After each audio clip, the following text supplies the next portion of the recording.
It's just fantastic. Captain's log, subdates 220511.4. Bork had almost 30 kilograms of Haribo in his quarters. As his arms are vacuum nozzles, I may have to inquire as to how he even gets that into his mouth. That said, those nozzles do reach his arse. There's always that. Hello everyone, welcome back to another defamation trial video. Yes, I'm keeping this going for a while longer as the trial has not ended yet. We are now up to week 3 of the defamation trial between Johnny Depp and Amber Heard. Last week, Johnny Depp took the stand and he provided a feckload of receipts, some of which were highly illuminating, others were quite amusing, and much of it was very irritating. Not remotely aided when you looked at Amber Heard and realized that was a defeated wet rag. I'm starting to understand why she fired her PR team. There were not many articles that painted her in a good light. They can't all be deaf noodles now, can they? At this point in the trial, many believe that Johnny Depp has been more forceful, and that he's as recognized by other attorneys by design, with one Ryan Baker saying Depp is up first, so it's not surprising that right now things are looking like they're tipping in his favor. At the end of the day, it's a pretty big advantage for Amber Heard though, because they're going to have the last word. Well, we've heard what's said so far, and of course we'll get to that next week, don't worry. We'll certainly analyze that when we get there. So progressing through this week, ACLU executive Terence Dougherty testified that his organization received just $1.3 million from Amber Heard, which included $500,000 from a fund that was tied to Twitter's new owner Elon Musk, who Amber Heard had briefly been in a relationship with. According to Terence, the ACLU learned in 2019 that Amber Heard was having financial problems and could not fulfill the remainder of the pledge. This pledge comes from a $7 million payout that she had received after the divorce.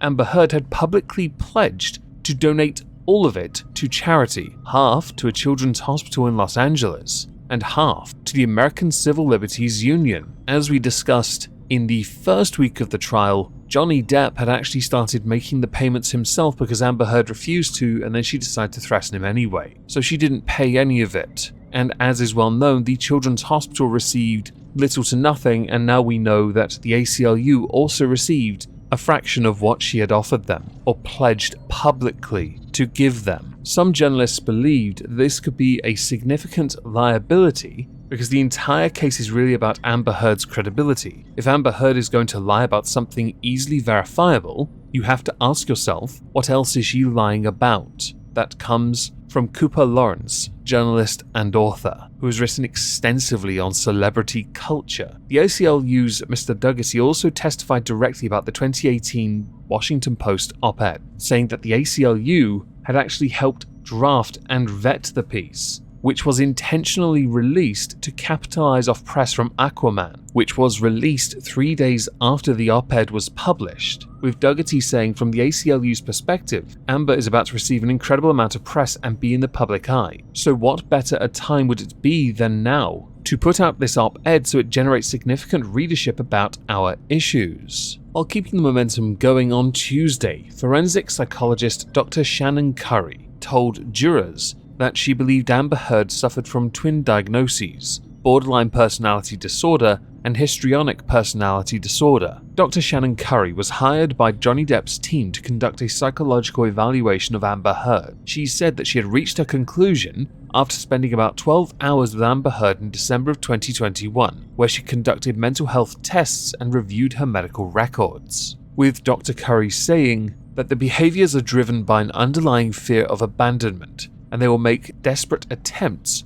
to prevent that from happening. Borderline personality is a disease of instability, marked by a lot of anger, cruelty toward people less powerful, and attention-seeking. Those words are from Shannon Curry, not from Google or WebMD. To support this, several audio clips of Amber Heard begging Johnny Depp not to leave her were played as evidence. Dr. Shannon Curry also said that borderline personality disorder seemed to be predictive for women who incite violence against their partners, which would certainly line up with her criminal record. Histrionic personality disorder is linked with drama and shallowness, and a need to be the center of attention. When she was questioned by Amber Heard's lawyers, Dr. Curry was pressed on the question of bias, noting that she had been hosted for dinner at Johnny Depp's home before she was hired, with Dr. Curry pointing out that that was a part of the interview process. Dr. Curry's testimony has since been criticised by some domestic abuse advocates, who say that such diagnoses can be used to undermine the accounts of assault, with psychologist Dr. Jessica Taylor saying,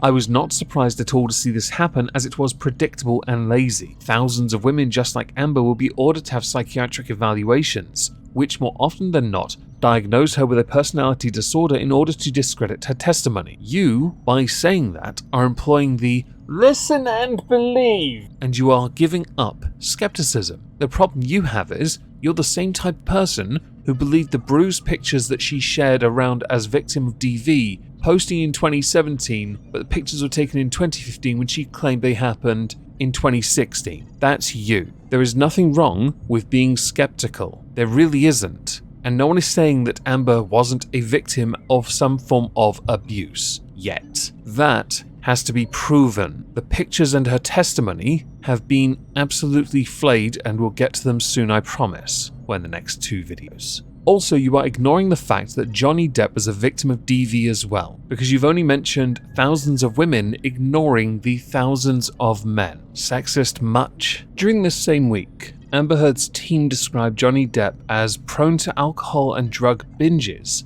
despite her pleas, repeated, for him to get clean. The issue with that is, during much of their relationship, Johnny Depp was actually sober because he'd been detoxing from oxycodone in 2014. That's not to say he didn't touch from time to time, only that this binge argument may not have had as much weight. So on Wednesday, Amber Heard's lawyer Elaine Bredhoft leaned on the latter to ask the longtime manager of Johnny Depp's private island in the Bahamas if she remembered the actor passing out in the sand face first, with Tara Roberts responding, "I recall he was passed out on the beach," which led to Elaine to press on whether or not she recalled whether Johnny Depp's son had seen him that way, with Tara Roberts confirming that she did. On Wednesday, Johnny Depp's former agent also took the stand, telling the court that Amber Heard's allegations against the actor had a traumatic impact on Johnny Depp's image. Firstly, it cost him his Pirates of the Caribbean franchise. Christian Carino, the talent agent at the prolific creative arts agency, told the jurors it became clear through conversations with other executives